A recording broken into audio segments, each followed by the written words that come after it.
Alrighty, gang. Here's to nights that turn into mornings and friends that turn into family. Cheers!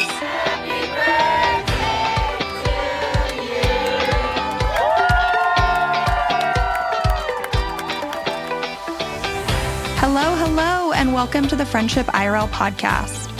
I'm your host, Alex Alexander.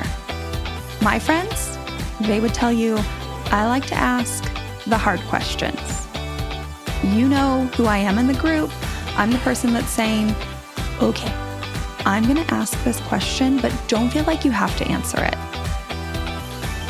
And now I can be that friend for you too.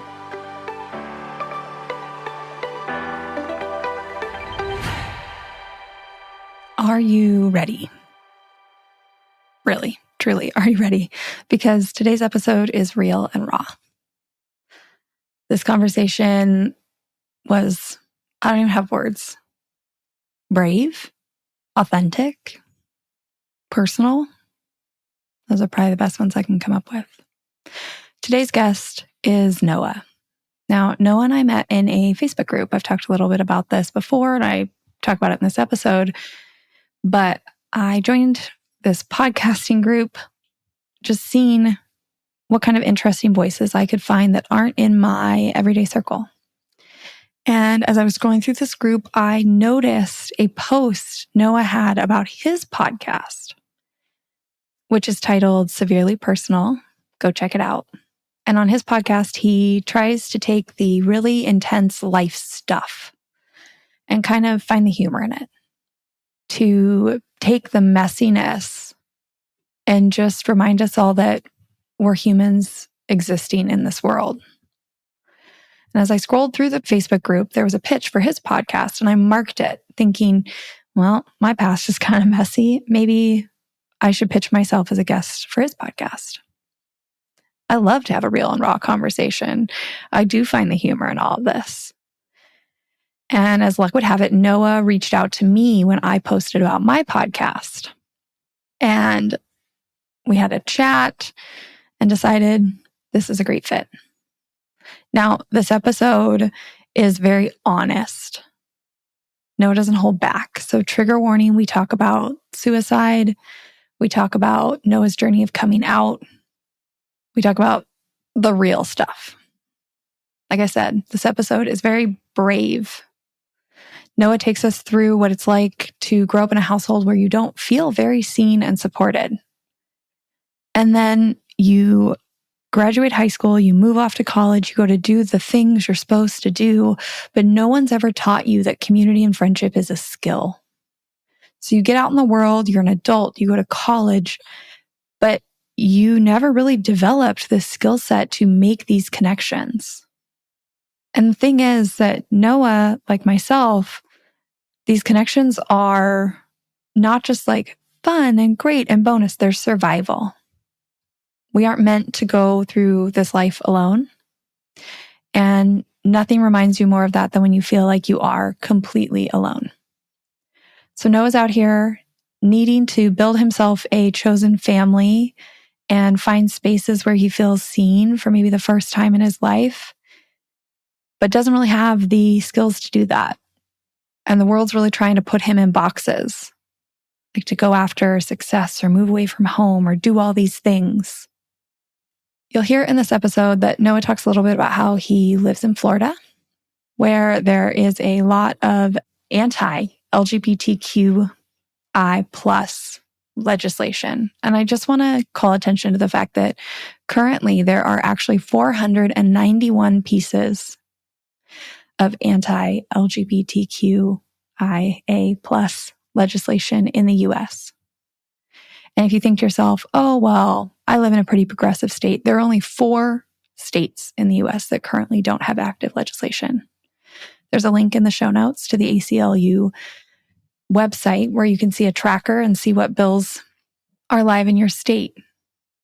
Why am I telling you this? Because we talk a little bit about in this episode about how so many people feel like they need to understand you to accept you.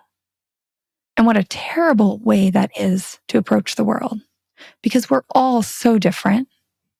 And why do we need to understand everyone and their choices and the ways that they live and their backgrounds and their traumas and their stories. Why does that matter to just accept that we're all humans existing on this earth together? And Noah mentions that quite often people who are attacking the LGBTQIA plus community, it's often because they've never met somebody who's a member of that community. And after today, you'll have met Noah. And hopefully, hearing his story, his journey, his bravery to get out there, to figure out who he is, and to build a community for himself will make some people realize that we really don't need to understand people to accept them as they are, that everyone is worthy of being accepted for who they are. Hi, Noah. How are you? I'm great. How are you? I'm good. I need to come up with a better opening question. I think I always know that when we get into these conversations, some real stuff is going to come out. So like, how do you, I'm not getting on here to talk about the latest Kardashians drama or it's not like these silly conversations. So it's like an overwhelming start to the podcast. Yeah, it's like, how do I get this started? Yeah, like how do we set the stage for whatever direction this might go in? Which sometimes is fun and light, but probably more often than not, the people who listen to this podcast know that you might leave being like, whoa, I've never thought about it that way. So that's all right. I'm so excited that you're here. We connected via this Facebook group to like collaborate for podcasters. And before I posted in there, I had scrolled through all the postings of people looking for guests and I favorited yours and was like, I need to reach out later about that makes me so happy being on this podcast. Do you want to talk a little bit about your podcast and what you're creating? So, my podcast is called Severely Personal. I'm still in so many ways like figuring out as I go, like what I want it to be. But like what I realized that I was missing from like my catalog of podcasts that I listen to is like all the comedic stuff I listen to never gets too serious. Yeah. And then all the serious stuff I get to is always so serious.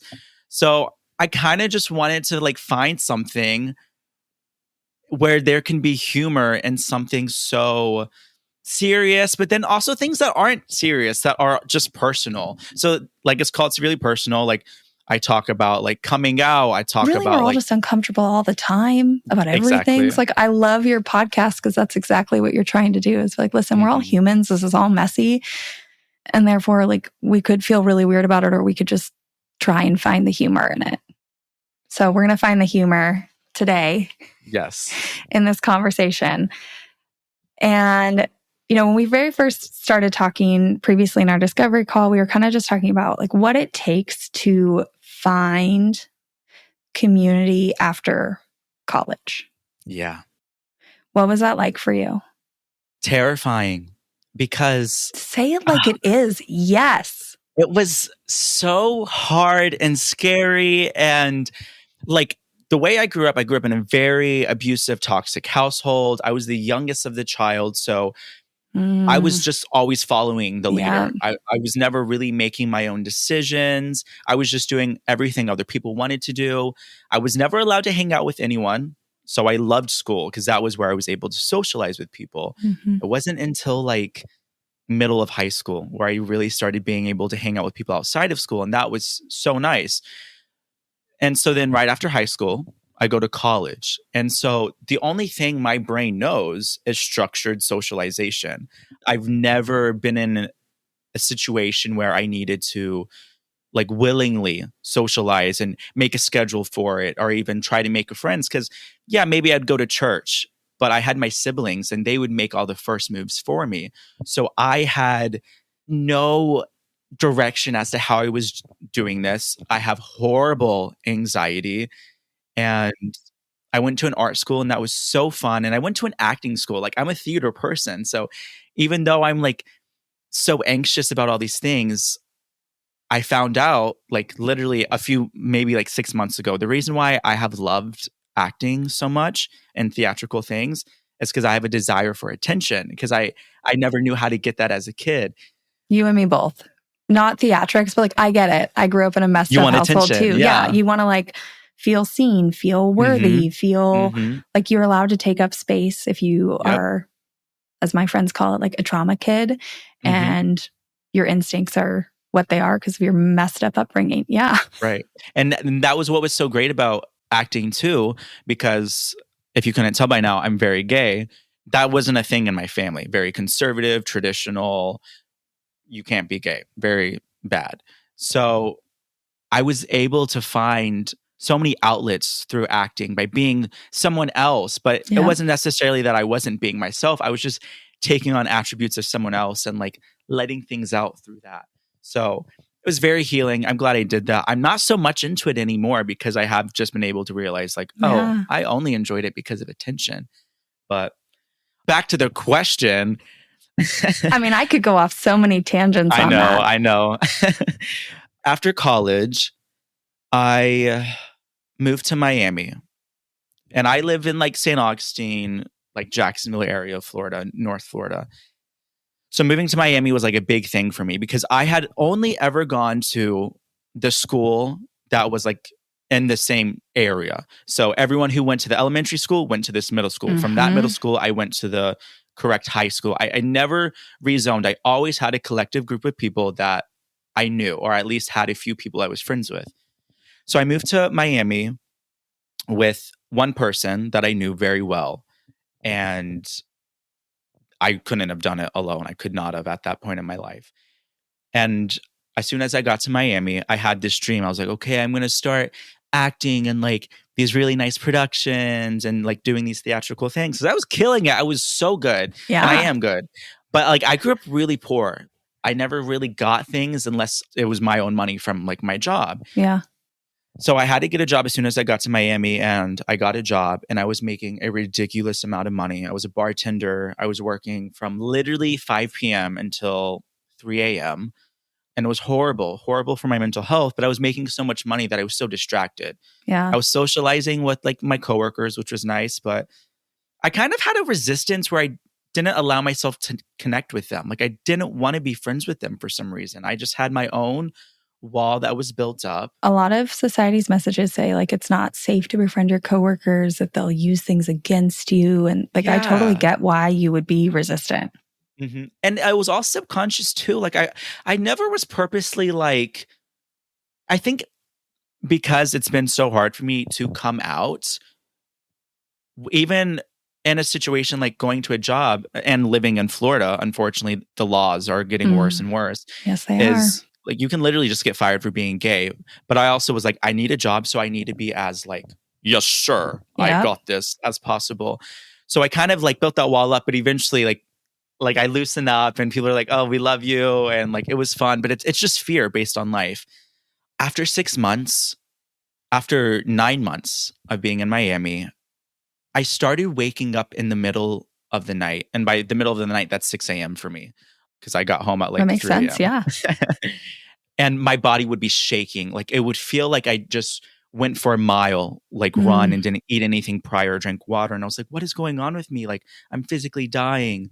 I started getting super depressed, horrible. All my aspirations, all my passions in life just disappeared. And I had the worst case of brain fog ever. I couldn't ever consciously think. And I started becoming suicidal. And it wasn't the type of suicidality where you just want to harm yourself. It was, and this I think is the most common, where you just simply don't want to be alive. It's too painful to just be alive. I didn't want to hurt myself, but in my head, it was like, if I'm in a car with someone, it's like, I'm just crossing my fingers, like something's going to happen and I'll die. Not that I want them to die, but like you're just hoping for any possible opportunity to take you out because you don't want to be the one to do it yourself. And it was horrible. And I was like, I have to get out of Miami and I have to go back home and I have to refigure out my life because I'm unhappy and I'm literally going to kill myself. So that was really scary, just leaving everything, because with all the money I was making in Miami, I got myself a really nice car, and I had all these bills, but I was able to afford it because of the money that I was making. Yeah. Going back to where I'm living now, you don't make that kind of money here, but I'm carrying over the bills that you have when you're in Miami. So I was able to find a really great situation. I reached out to a really close friend that I have, and she let me move in with her and her family. And the rent was very minimal, and they were very understanding of my situation. And they just wanted to see me getting help. And now that I was fully out of college and aware, like I entered this level of consciousness that I think is what brought me into my depression, because I was finally like, oh, I'm not in school anymore. I don't have these structured things to keep me stable. And I was kind of resisting my own desire to be an adult and make plans for myself Yeah. and set up dates with friends, romantically, with anything. It was so hard for me. And I was so scared to, because I don't want to feel rejected. And I felt rejected my whole life. And if I'm going to a school, no one's going to reject me because they're in the same classroom with me. Oh, man. Thank you, Noah, first of all, for your vulnerability. This is not easy stuff to talk about. So I just want to acknowledge that. And second of all, I want to point something out here, which is that this story, Noah's story, is one example of so many out there of why it is important to talk about friendship and community as a skill. When it's a skill, it's just something we haven't learned yet. If we just believe that it's this given talent we all have, that we'll just wake up and know how to do it, then so many people continue to wake up every day just thinking that something's wrong with them. When in reality, if we're taught that these relationships are built on habits and skills, you can look at yourself and know that you're not a bad person. You just have more to learn. That society just didn't teach you the necessary habits and skills to build these relationships outside of structures such as school. And we're doing such a disservice to so many people by not separating the fact that this is a habit and a skill that you have to learn and put yourself out there and be a beginner when we talk about it. When we talk about the fact that that fear of rejection is similar to the fear of being bad at anything because you're a beginner, that we have to get out there, practice, build resiliency instead of viewing ourselves as people who are bad at making friends or aren't worthy. Not talking about friendship and community as a habit or a skill is having real life consequences for so many people. Somebody used this term recently that I thought was so genius. Like I've talked about this before, that when a lot of people just talk about friendship and they talk about friendship, like that's it. They don't talk about family. They don't talk about community. And as you and I know, it is like the cumulative, unique support system you build for yourself. People that have been through trauma get that. Mm-hmm. If family privilege and like societal things are working for you, you would never consider that it's this cumulative thing because you have this great built-in support system with your family, right? But you and I both know that it's cumulative, which is why I insist on talking about family and community in addition to friendship. The thing about family that's so interesting, like why it's so important to talk about, as you mentioned, is your family picks where you live. Mm-hmm.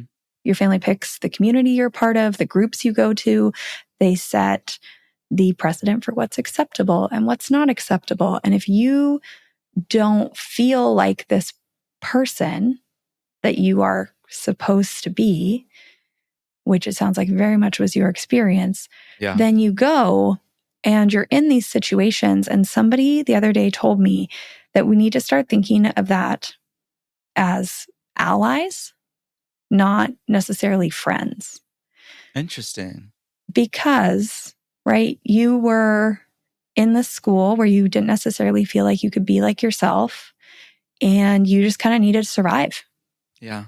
You needed to like make it through your childhood, living in this community, being around these people.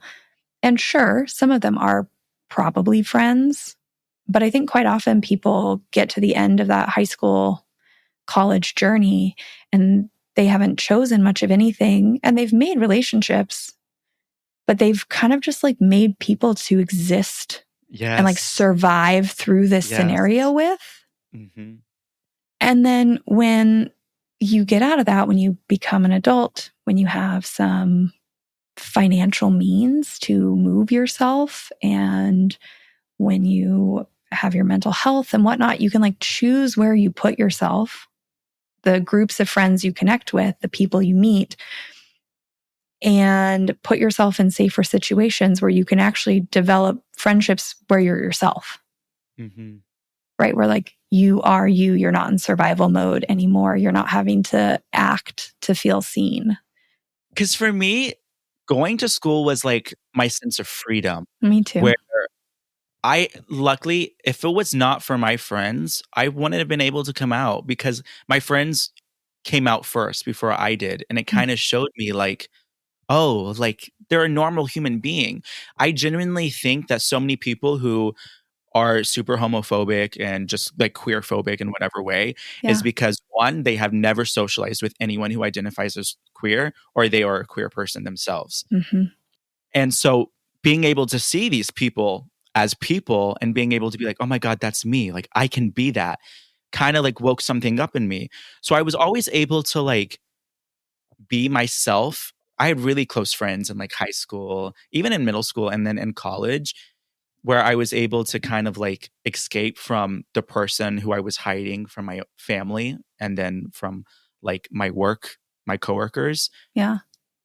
But definitely, I see what you're saying, where it's like you do choose some certain people to survive with because there are so many people who I was friends with who I'm not going to be friends with now because I don't align with them. But it was simply, yeah, Yeah. it's simply for survival. I never thought about it like that. That's great. It kind of blew my mind. I was like, this makes so much sense. But then that's like confusing for people if we don't have that language. And I don't know if ally is really the right term, because ally holds very important meaning Yeah. in the LGBTQ, the people of color, Black Lives Matter, like in a lot of marginalized communities, that is a very important term. So I don't know if like maybe we need a rebrand on that term before we start using it broadly to not confuse the two. But like, it's just that idea that sometimes you're making relationships with people where you really don't feel like yourself. And it's more about making it through this phase of your life than it is necessarily about like a deep friendship. Yeah.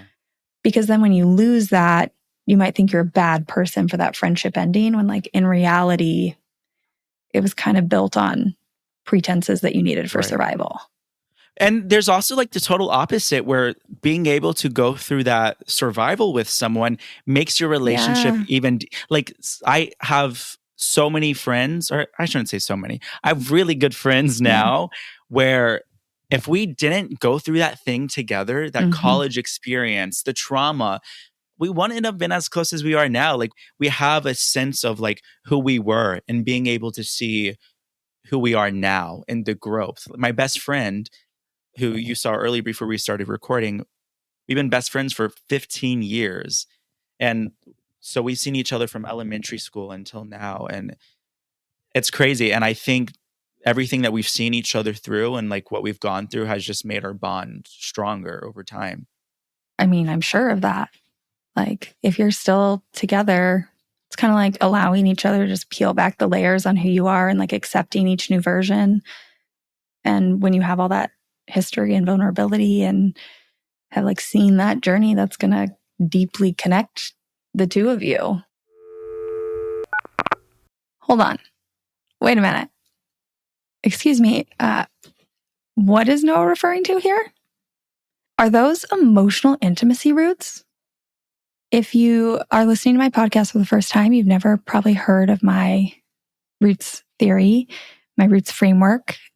You can go back and listen to an entire episode where I break this down, but it's a way to understand what is holding our friendships together. And what Noah is talking about is history with his friend, those memories that you have with someone. Those are what I call emotional intimacy roots. And 15 years of friendship holds so much history, so many versions of yourself with someone. That's a pretty hardy root. And I do want to acknowledge simultaneously that although that is a big, thick root and so beautiful, it is also beautiful to go out and meet new people who just align with you on this present version of yourself. Neither one is better.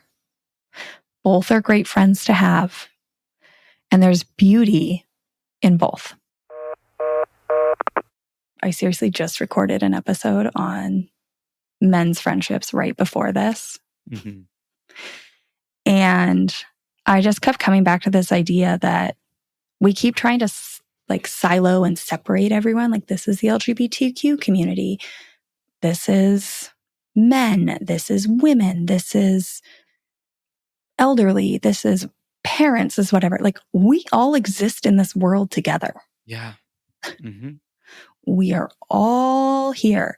And instead of just trying to talk about how we can make one sector of people feel more comfortable or more okay or whatever, it's like, no, we just need to talk about how trying to silo everyone, trying to separate everyone, trying to box everyone in, like, this is what's ruining us all. And we're all just people here existing on the planet together.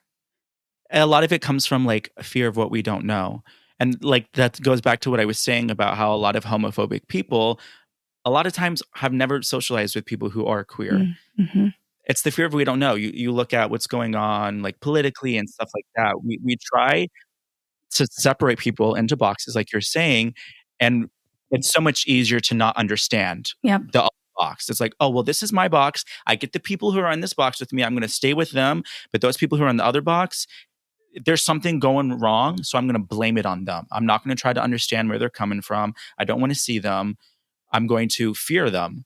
And then that's just when corruption happens. And a lot of times, unfortunately, we get so stuck into these boxes that it's not until something horribly tragic happens that brings us all together. And the one thing that we all share in common is death. And that's why something like... You're talking my language. Yeah, Noah. The entire country, we were like, oh my God, everyone got together again because we all shared that fear. It was, oh, we all have an opportunity of dying. So let's just try to be together for this moment. And we just forget that because we let fear get in the way. Yeah. I always say that, the grief club is the one club that everyone will be a part of, but nobody wants to be a member. And I quite often refer to that of losing a parent or a spouse or somebody really close to you, a best friend. But you're so right. We're just all going through grief all the time that we don't want to acknowledge that we all share in. And in these certain moments, we come together and then we try and be like, no. But, we don't grieve the same way. It's like, no, This is a common experience. Yep. And we're all scared of it and the things that bring it. Yeah. I genuinely think, regardless of privilege or anything, no one, and if you do, shout out to you, but I've never met anyone who 100% feels understood and seen. Mm-hmm. And so when I see people who are like, oh, I don't agree with transgender people or homosexuals and this and that, it's like, I say this all the time. I'm not asking you to understand why I am the way I am. I'm asking you to see the common similarity that we have of not feeling seen, of not feeling heard. And if this thing makes me feel seen and heard, who are you to reject that from me? Because it's not affecting you at all. And if it is, that's your own subconscious thing that you have pushed out and need to do the work on. Yeah. There's a podcast episode. I reference this all the time now, and I want everybody to listen to it. I have listened to this podcast episode that I'm about to tell you about 3 times. I think it is truly one of the most important podcast episodes I've ever listened to. I will listen to it probably 3 more times. In fact, I've told multiple people about it this week, so I should just go re-listen. It's by Alok Vaid-Menon in the Man Enough podcast. Alok is a non-binary activist. They talk about in the episode that somewhere along the way, we've been led to believe that we need to understand each other to allow each other to be who we are.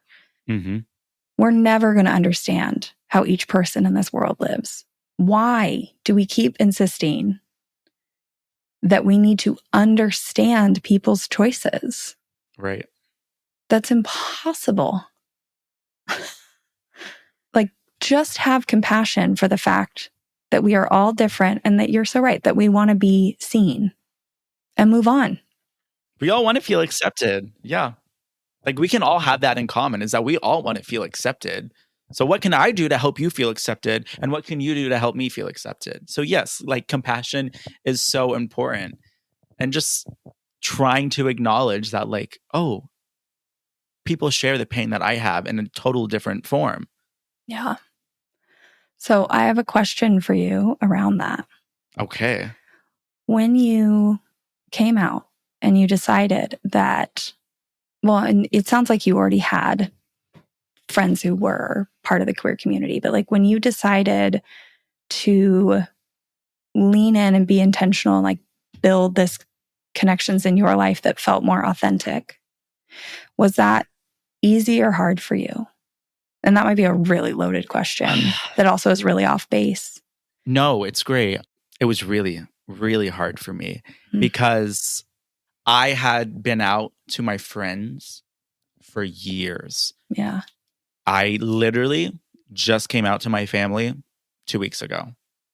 Like I sent them letters in the mail. I have not 2 had weeks ago from the time of recording this podcast? Yeah, from the time of recording this podcast. Noah, thanks so much for being here. Oh my gosh. Thank you. Okay, keep going. Yeah. I've never had a close relationship with my family. It's always been very surface level. We have a lot of trauma and we just kind of ignore things. And it made me become a very avoidant human being because that's all I knew. I was like, oh, okay, like if there's a problem, I'll just avoid it. And it showed up in my friendships with people, my romantic relationships with people, and it was hurting them. And it was hurting stuff within myself. I was avoiding problems within myself. And that is something else that could have led to my depression and suicidality. And so before I had come out to my family, you know, I was always like, oh, I'm out to my friends. It doesn't matter, like whatever. But there was a part of me that just wanted my family to know. It just would have felt more accepting of myself. And so I always carried that blockage with me, even though I don't live in the same state as my family. I don't communicate with them that much. It still was just in me subconsciously, and it made me be more of a smaller human being than I am. Mm. So having a desire to create these bonds with queer people and being in the town that I do have, it's very small, but it is there. Yeah. I had to put in a lot of work and bravery to go out to these events because there's a lot of people there. And in so many ways, I am an extrovert. I love talking to people, but it's until I rip the Band-Aid off. Like when I first enter the room, I'm like freaking out. I was listening to your episode earlier about like, you were saying something about it's easier like when you walk into a room and there's a group of people to shorten that time of when you make your first connection instead of withdrawing. And I'm like, that is so true. And I never really did it on my own. Like, fortunately, I had a friend with me who went with me to these things. So I had that kind of privilege where some people don't have that and they literally have to like push themselves into these things. And I wouldn't have been able to do that at that point in my life without having someone really close to me. What I have learned now is just reaching out to people who you think are cool and telling them that you think they're cool and that you want to be friends with them. It's kind of like asking someone on a date, but as a friend. Friendship is a lot like dating, and we don't talk about it that way enough. One of the first things I did when I came back to my hometown was there was like a queer pride market in the small community. And it was so nice. It was my first pride event. And I flirted with this one boy, and then, you know, it was nice and whatever. He ended up not being a healthy thing.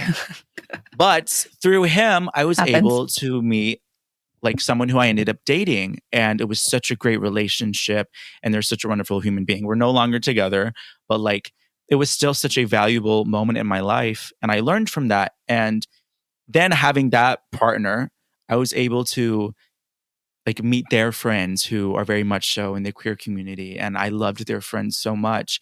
And it's still like healthy, you know, we're still like friends with everyone. And I think having that sense of like, we share this thing, it makes it easier for us to be friends.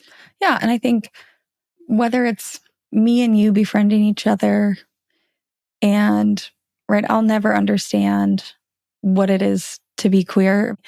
Like, I don't need to connect with friends who are queer necessarily Mm-hmm. on them being queer. There's so many other parts of you as a human, as anybody of a human. We could share an interest in friendship and community. We could share an interest in fashion, theater, whatever it is.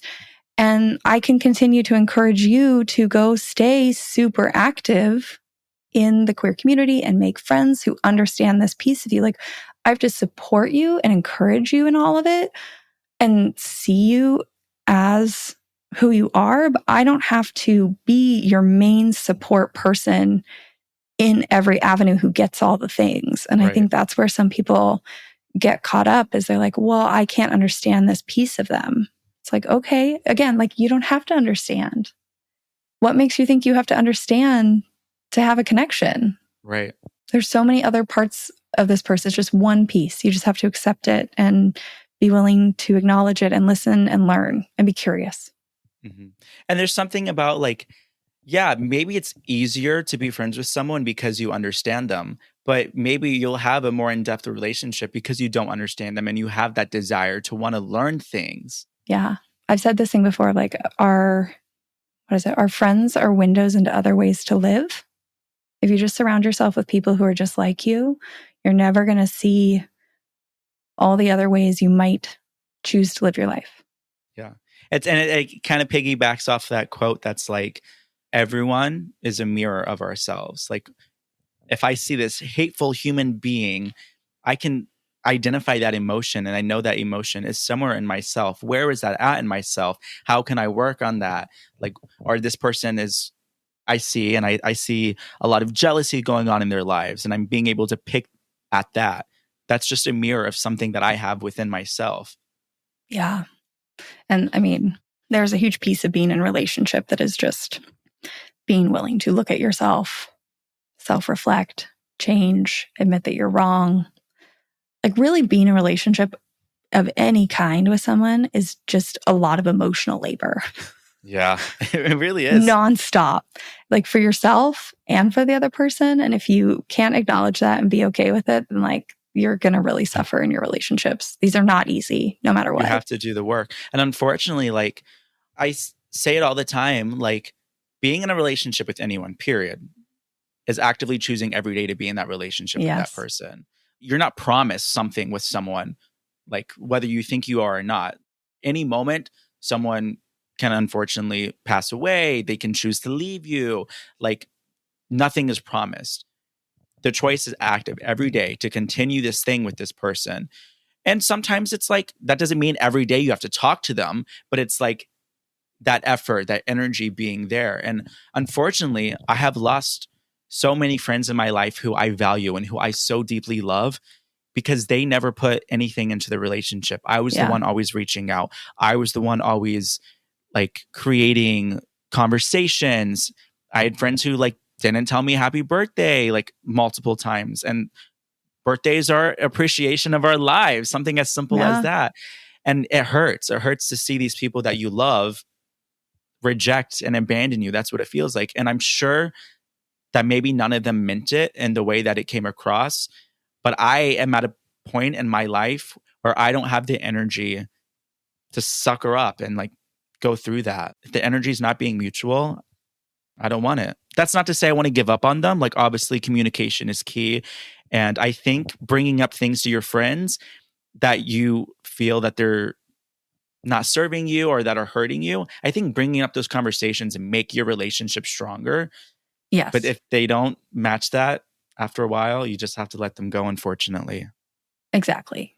Like we're not on here. I talk mostly about how to keep friends and how to make friends because I do think quite often we just lean towards this idea of like friends are disposable, cut them off, which is wild because most people struggle with making friends. So like, I don't know why you're so quick to just throw Right. away, but that's the joy of learning how to make friends is when they don't feel right, you feel confident enough to let it go and trust that you'll build what you need. Mhm. And I think that's just like such a key part of it is there's less scarcity out there about letting the wrong things go. And you'll have more tools for what you might try to make it work, like you said. But yeah, there's no shame in letting someone go. Like sometimes people need to let a friendship go or let a friendship pause so that somebody can go do that work. Right. Maybe they'll come back and it'll be better. Maybe it won't, and you let it go. It sounds, and who knows, I could be totally wrong. Like it sounds like you're doing much better. You're happier. Your mental health is better. And I'm sure that's a day by day process. Oh, for sure. Yeah. For sure. How big of a role do you think friendship, community, chosen family has played in that for you? I know what the studies say. Yeah. Right? Yeah. I'm just curious what you would say. And it's so sad to think about, but also so beautiful to think about. I don't think I would be here if it was not for the people really close in my life. Like even just getting out of Miami, you know, who I was living with was like my best friend. I consider her a sister, and she helped me out so much. And then the friends that I have now that have helped me out through my recent breakup, it's still being able to have people who accept you as who you are, no strings attached, just is so wonderful because you don't feel like you have to lie. You don't have to be inauthentic. You can just be vulnerable and be seen as a vulnerable human being. And having someone support you through that and talk to you and give you advice and be there for you because you were there for them. And not to say someone needs to be there for you because you were there for them. Like everyone, no matter what, deserves someone to be there for them. Yes. But being able to have that community that has seen you and knows you for who you are is just so important because I can be vulnerable with my family. I'm trying to now. That's something I'm trying to take up on now. I didn't have a relationship with my father for almost 10 years. And part of me coming back home to where I grew up, I started rekindling my relationship with him. He's separate from like the family that I consider my family. Yeah. Like your support. Right. Supportive, true. Yeah. Yeah. I've been able to like kind of work on that. But yeah, it's hard. It's hard being alive and doing the work. Like, yeah, I want to lay in bed and cry and be miserable and just soak up in my misery. And it's important to do that. But eventually you have to try and you have to put in effort. And I still struggle every day. Like it's a conscious decision to work and do the work. And it's hard. It's exercising. Yes, it is. It's so hard. But what am I going to do? Continue to be miserable? I don't want to be miserable. So I'm going to put in some work and do the hard things and read and do research about myself and why I'm acting the way I'm acting, trying to figure out, oh, I'm avoidant because of how I grew up. How can I not be avoidant? But not rejecting my avoidance because then I'm rejecting that person that I was when I was a kid. And I don't want to reject him. I want to accept him, but then teach him new things. Yeah. Yeah. Change, grow, be a new person. I just, in a society that tells us that we are supposed, right, like in a hyper individual society where a marker of success is being able to take care of yourself and being able to rely on yourself and like self-care your way out of your lows. I commend anyone for the strength required to ignore that and decide that building community, like I think that one of the most foundational pieces of self-care is building yourself a healthy support system. Yes. And that is not the societal message. The societal message is if you're low, get yourself out of it. And that's so wrong on so many levels. Like we are people wired for connection, for belonging. Yes. We are meant to help each other.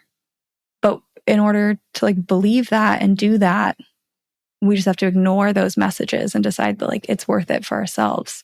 So it's so beautiful to hear that even in your lowest of lows, you had some sense of how important this is, and you did the work to build that piece and give yourself the safety net and support to like supplement and hold you through figuring out all the other pieces.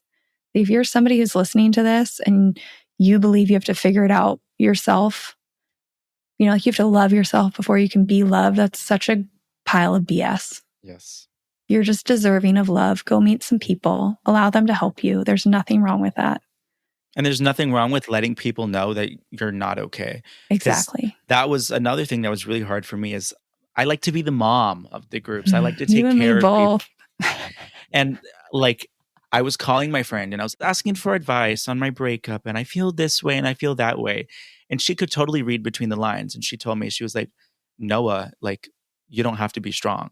And she said that. And then she said it a second time. And I just started crying because it was just having someone take off your armor for you and just like let you in. And it was just so beautiful to have someone accept that and be willing to hear that. I totally get that. As a kid with a very messed up past, where like you have to be the strong one to keep yourself and like possibly other people alive and surviving and whatnot, it's so hard to trust somebody else, and to have a friend that's there that sees this and just insists like, I can hold you for once. Like, let me be the strong one for you. Let's try it this one time. Like, it's so hard to do, but it's so beautiful when it happens. And it makes me emotional, like hearing it. Like it was just like so wonderful. Because like when I was growing up, I was like, I am me. I'm taking care of myself. My parents don't have the requirements to be taking care of me. No one's protecting me. No one's making me feel safe. So I'm just gonna be me, and that's it. I'm only gonna be an inside person. I get it, truly. I don't know if you've listened to episode 19 about my childhood, but if you do, it is, I get it. Mm-hmm. It's so hard for those of us that had to just like survive on our own to let other people in to be active parts of our lives and like take care of us. Sometimes we don't have to take care of them. That's not the only way to exist. I'm so happy you found that and that you have those people. Thank you. Yeah. Yeah. Man, Noah, I'm just so grateful that you came on here. These aren't easy conversations to have. We're talking about like really big topics, and then swinging people back to like our childhood homes that are messy. And none of this is comfortable for anybody. And it's not every day that I can find a guest who will come on here and be willing to pull back the curtain with me. So thank you so much for being willing to do that. I think these are such important conversations for people to hear. Noah, if you are listening to this episode, from the bottom of my heart, thank you. Thank you for joining me on this podcast and sharing your story and your journey and allowing yourself to be seen. We talked a lot on this episode about how we don't need to understand people to accept them. And I firmly believe that that is true. However, I also get that we do want to understand, that we want to hear stories. And that's why it's so powerful that real stories like Noah's are being shared. That all the guests on this podcast are having their stories shared. Because the more we hear these stories, the more we can broaden our horizons. The more we can see that there are a variety of ways to live and why someone might choose that. The more we can see that everyone deserves to feel seen and accepted for who they are. But doing that requires some brave people to get out there and tell their story, to have really open and honest conversations about the journey they've been on in this life. So thank you to Noah, but thank you also to those of you who are listening, who got to meet someone new, whether it's in your car speakers or your AirPods or walking around your house on the speaker on your phone. And now you have some more context. You have another story to share and to think about. In the opening to this episode, I mentioned that there is a tracker for the ACLU website that shows all of the anti-LGBTQIA plus legislature that's out there. I have a lot of people who tell me when they listen to this podcast that they love that it's not political, but it does put out viewpoints. And you might be frustrated if you're listening. Hopefully you're not. I don't know that I'm talking about this on here, but I firmly believe that people deserve to live, that people deserve to exist in a world where they can be who they are. And that in order to do that, we need to be paying attention, that part of community care is listening, but it's also in action. It's in going to look at this legislature that might be taking place, to taking a few minutes to write in and let your senators, representatives know that you do not support these bills, that you want people to be able to safely exist in this world. And with that, I'll talk to you next week. Thank you for listening to this episode of Friendship IRL. I am so honored to have these conversations with you, but don't let the chat die here. Send me a voice message. I created a special website just to chat with you. You can find it at alex.chat. You can also find me on Instagram. My handle at it's Alex Alexander, or go ahead and leave a review wherever you prefer to listen to podcasts. Now, if you want to take this conversation a step further, send this episode to a friend. Tell them you found it interesting and use what we just talked about as a conversation starter the next time you and your friend hang out. No need for a teary goodbye. I'll be back with a new episode next week.